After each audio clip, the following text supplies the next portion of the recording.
farmers who want to put in solar panels or some sort of alternative energy source that would make them independent. However, our federal regulations then require that these farms, because of how much energy they produce, will then be taxed at the same rate as a utility company.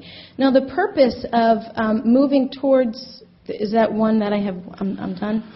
Basically, it's on how much energy they produce as opposed to whether or not they sell it, and that prohibits them from exploring alternative energy sources and investing into their own farms.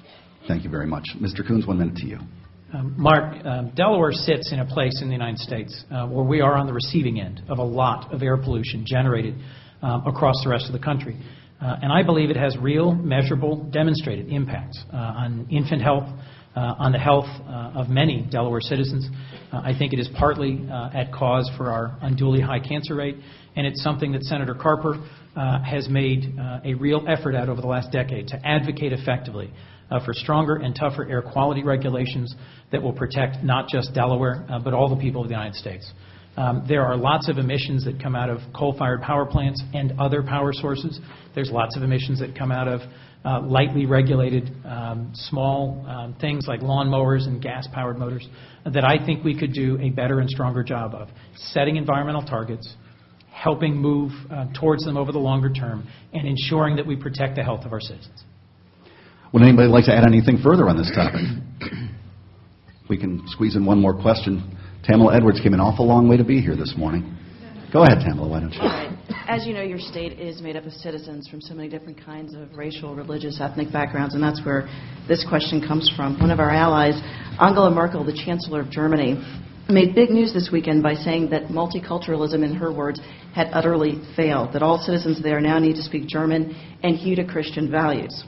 Looking at Delaware and America, is multiculturalism something we should continue to honor and work to include in our public life or not? 60 seconds to Mr. Coons. Absolutely. Respecting the full range of the backgrounds that people have come from and are bringing to the table to participate in the American body politic is an important part of my values, of our tradition as a nation, and I think of where we're going to go moving forward. I think we need to, in our public schools, in our political debate, in our economy going forward, ensure that we give the greatest possible access to opportunity and the greatest possible opportunity to contribute to our public dialogue and to moving our community and our culture forward to folks no matter what their background or no matter what their, as you put it, race, religion, orientation, or educational experience. That way we will continue to be the beacon of opportunity that I deeply believe in and that we always have been and that we can and should be in the future. Mr. Coons, thank you. And 60 seconds to you, Ms. O'Donnell. Yes, I think multiculturalism is definitely something that we need to celebrate. Now, specifically on those remarks, where it would come into the powers of Congress or an issue that I may have to vote on as your next U.S. Senator, is that I would support English being the official language.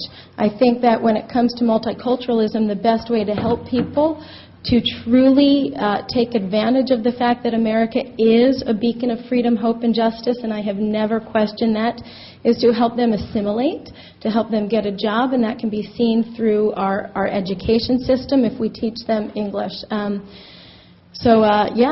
don't think that anyone would oppose whether multiculturalism is a bad thing. I don't think it is. I think that we truly are a melting pot, and that's what makes America great.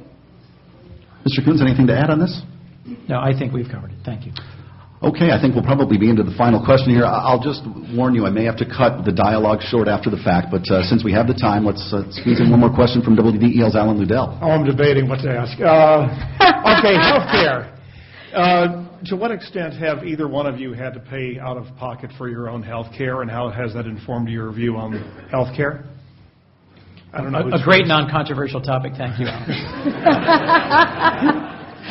My wife and I take advantage of the medical savings accounts, an important provision in current law and something that I hope we will continue to expand and defend, that allows us to use pre-tax dollars to pay for things that are not covered by our health insurance. With 3 young children, like many families, we face dental care costs or we face eye care costs that are not covered under current health insurance. And I do think we need to continue to provide vehicles for folks to save for and to finance and to provide for health care coverage or health-related costs that are not covered under either employer-provided insurance or as we move forward under the Affordable Care Act in broader coverage that's available.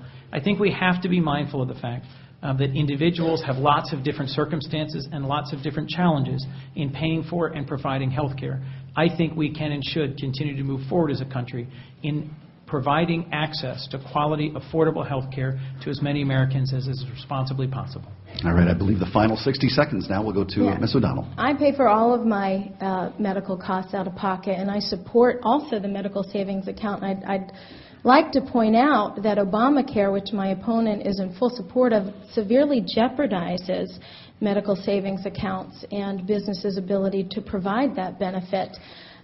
So because I know what it's like to have to pay for medical expenses out of your own pocket, I have consistently said on the campaign trail that no one disputes whether or not we need health care reform, but somewhere along the course of public debate, we've begun to confuse coverage with care.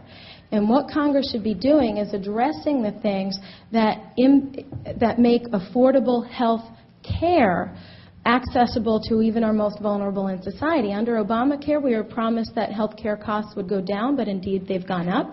We were promised that more people would have access to insurance, but according to the census, indeed more people are left without insurance. So that's why when it comes to health care, I'm proposing reform based on the private sector that allows the consumer to have the choice, whether it's to continue out-of-pocket costs with lower care because we've addressed... Thank you. Sorry, I didn't mean to be so abrupt with you there. But the clock rules, and it is 9:24 here at WDEL's Commute with the Candidates, and it's time now for our closing statements from the candidates. We had a coin toss you may have seen take place at the beginning of the debate, and Mr. Coons will go first. You have 2 minutes, Mr. Coons. Thank you, Peter. Thank you to our panel, and thank you again to Widener Law School. Thank you to WDEL and to everyone who's made possible this debate today. It's great to be with you again here at Widener. And I appreciate your close attention to today's debate. Thank you to the panel for the tough questions you've asked and the open and good conversation we've had over the last 90 minutes. I think you've heard there is a clear and real difference between my opponent and me in our values, in our experience, and in our approach to how to get our country, our economy back on track. Ms. O'Donnell does have experience in running for office, but not in really running anything, at delivering great and catchy slogans, but not at delivering on real solutions. And in her decade in Washington, she has great experience at sharpening the partisan divide, but not at bridging it and finding real solutions. I think what Delaware needs and what Delaware deserves is a next United States Senator who has real, hands-on, practical experience solving real problems, fixing what's wrong, capable of tackling what's wrong in Washington, and moving us forward here in Delaware and in our country. And I believe I offer you real and concrete ideas based on this experience. I am the only candidate on this stage today with experience working in the private sector and working with the private sector. And while we've discussed lots of important issues facing our nation going forward, it's clear to me that fixing the economy, helping small businesses create jobs is the most pressing concern facing our families, facing our country. And that's what I will be focused on as your next U.S. Senator. Ideas matter. I've taken the idea to develop them, to post them in full on the website, and to continue to talk about them day in and day out as a candidate for the last 9 months. I'm grateful for the members of the press who are holding my opponent accountable for the things that she said and for the misrepresentations she's made, and I have done my best and will continue to do my best to lay out positive, concrete, and specific ideas for how to move forward. What matters most is getting America back on track. I take seriously the idea this is a job interview, and I want to go to Washington to work for you, for Delaware. I'd be grateful for your vote on November 2nd. Thank you. Thank you, Mr. Coons. 2 minutes to Ms. O'Donnell for her closing remarks. Thank you very much, everyone, for coming today. I do believe that there is a clear choice in this debate. As my opponent said, this is a job interview, and on a job interview, you're expected to answer all the questions. My opponent can't name the 5 freedoms guaranteed in the First Amendment. He wouldn't tell you whether or not that he thinks what we did in Afghanistan in the 80s was the right thing to do. When the pressure got hot, called for a lifeline. Is this what you want in your next U.S. Senator? I'm not a Democrat, but I know that what we see coming from this administration is not what my Democrat friends voted for when they voted for Hope and Change in 2008. And that's why we have numerous Democrats not only voting for me, but working on my team, because they don't want to see more of the same. My opponent is addicted to a culture of waste, fraud, and abuse, and that is seen in how he has run our county government, whether it's raising taxes on the most vulnerable in our society, saying that low-income seniors and low-income disabled are taking advantage of our system is just heartless. And then to run our county to a position where it's going to be bankrupt by 2014, we do not need more of the same. We do not need someone who's going to rubber stamp the failed policies coming from Washington. But I believe that we can get our country back on track.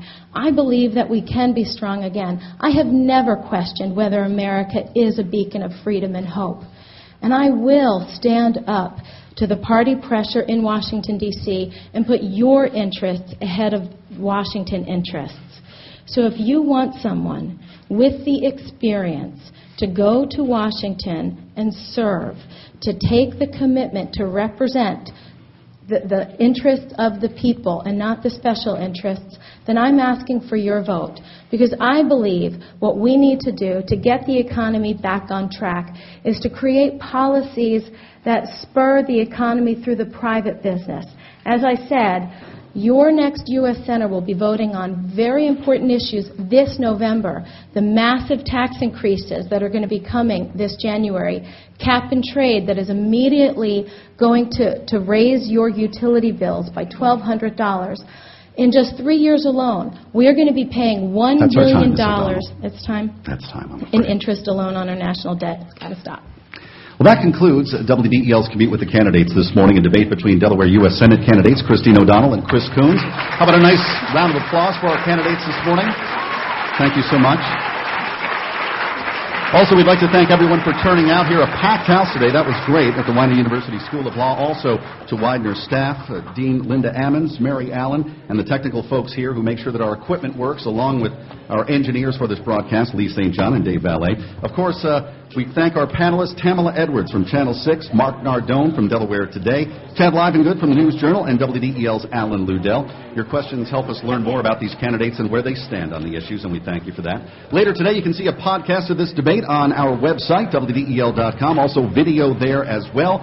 If you heard something this morning you want to discuss further, call our talk shows. Al Massetti, 9 till noon, Rick Jensen, 1 till 4, live and local. WDEL's Election Watch coverage brought to you by Shell Horn & Hill. Before it hits, get on top of winter with the reliability of Shell Horn & Hill. Call 658-5293. Do it today. That'll do it from here. I'm Peter MacArthur. The Al Massetti Show coming up next, 11:50 a.m. WDEL.